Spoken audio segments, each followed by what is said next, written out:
የአላህን ስራ ተመልከቱ። ሱብሃንአላህ ወላሂ የሚደንቅ ዜና ነው ይዤላችሁ የመጣሁት። እስከ መጨረሻው ኮፒ ሊንክ እያደረጋችሁ አብራችሁ ቆዩ። እቺ የምታምር ህፃን ልጅ ተመልከቷት። ብዙዎቻችሁ ታስታውሷታላችሁ ብዬ አስባለሁ። በጋዛ ላይ በነዛ ጨፍጫፊዎች ተገላ ነበርና ዓለም ሁሉ ለዚህ ልጅ ሲቃወም ነበረ። እጅግ የሚያሳዝን ጊዜ ነበር። ብዙዎቻችን አዝነን ነበረ።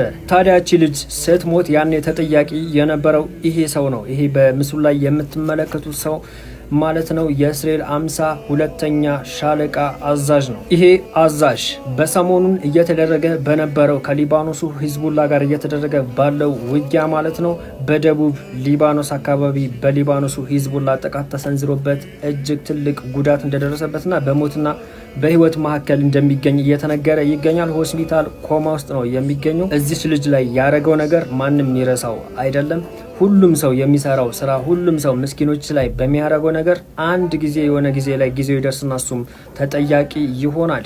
ይሄ በእሷ ላይ የሆነው ብቻ አይደለም። ከ80 ሺህ በላይ በጋዛ ላይ የተፈጸመው ያ ሁሉ ጭፍጨፋ እያንዳንዱ ያንን ያደረጉት ሰዎች ወላሂ በአላህ ይጠየቃሉ። ይህንን ደግሞ ማሳያው ይኸው የዚህ ሰው መጨረሻ ነው። ታዲያ በዚህ ጉዳይ ምን ተሰማችሁ? ወላሂ እኔ በጣም ነው ደስ ያለኝ። በደም ሼር፣ ኮፒ ሊንክ፣ ሪፖስት እያደረጋችሁ አዳርሱት።